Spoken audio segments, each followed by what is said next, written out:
नमस्कार, मैं डॉक्टर सिमंतिनी बालावन। साहित्य के आभा मंडल में सूर्य के समान देदीप्यमान सूर्यमल मिशन ने अपनी भास्वर मरीचियों से संपूर्ण राजस्थानी सिक्ता कणों को अपने स्वर्णिम आभा से परिपूर्ण कर दिया है।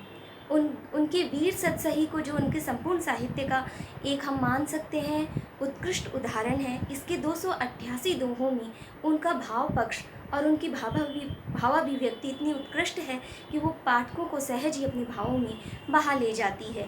वीर रस से परिपूर्ण इस रचना में अन्य भाव भी सहज ही आ जाते हैं। वे जब धरती प्रेम की बात करते हैं तो ये पाठकों को अपने साथ साथ ऐसे लोक की ओर ले जाती है कि जो हमारे हृदय में मातृभूमि के प्रेम में को सहज ही भर देती है।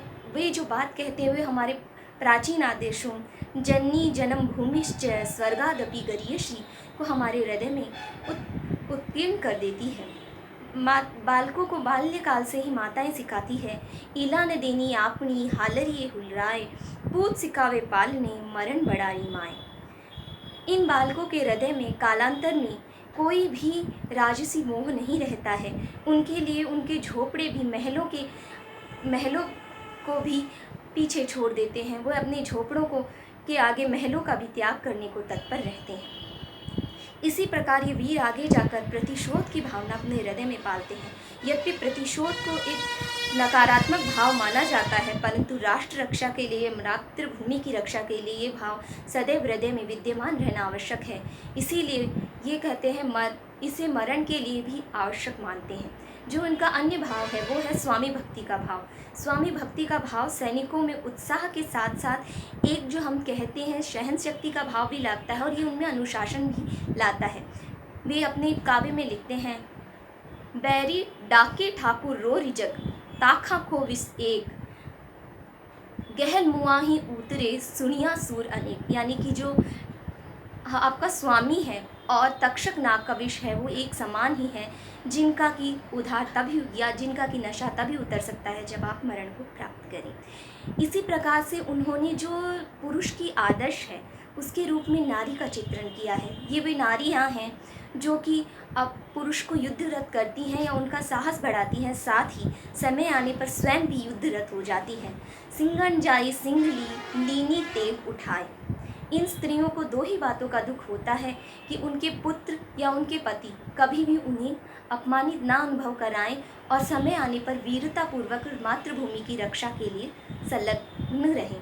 वे कहती है भी है, सहन सुखानी है सखी दौर उल्टी दार दूध लज जाने पूत संवलय न जाने ना। यानी कि उन्हें अपने दूध लजाने वाले पुत्र और चूड़ियों को लजाने वाले पति स्वीकार नहीं है।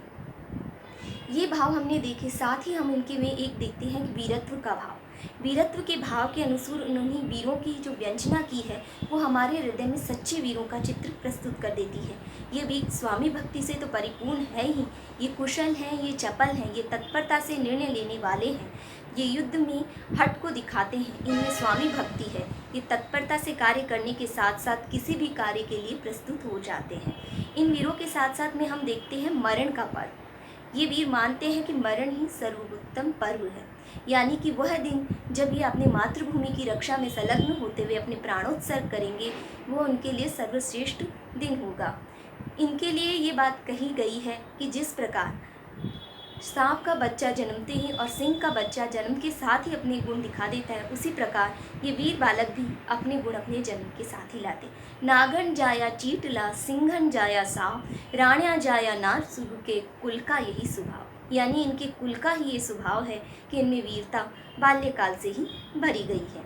इसके अतिरिक्त भी इन्होंने जो अपने हैं रीति रिवाजों में भी वीरता के अनुरूप वर्णन किया है कि वीरों के किस प्रकार के रीति रिवाज है। अफीम का बंटना है, उस युग की तात्कालीन परिवेश में सती प्रथा है, तो सती प्रथा को एक रूप में हम देखते हैं कि उस रूप के अनुरूप इन्होंने चित्रण किया है, लेकिन वर्तमान रूप में जो सती प्रथा को जिस विभत्स रूप में या हमने जिस रूप में देखा है कि ये कालांतर में स्त्रियों के लिए कितनी दुखद स्थिति हुई, उस रूप में इसका चित्रण नहीं है।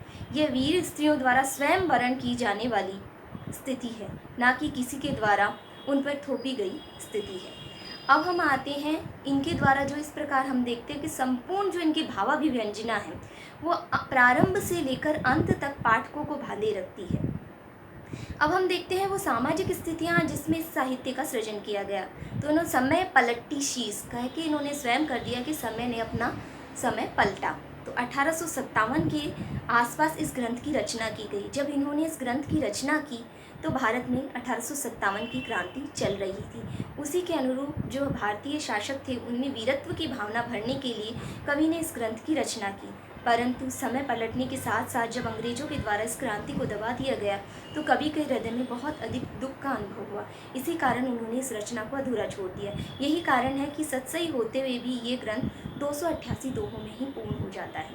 अंत में कवि ने स्वयं भी इस बात की ओर संकेत किया है कि जिस वन में कभी गैंडे, शेर और सिंह भी नहीं और हाथी भी नहीं आया करते थे, वहाँ के वीर सिंह के अभाव में आज वहाँ पर गीदड़ भी उद्यम मचा रहे हैं।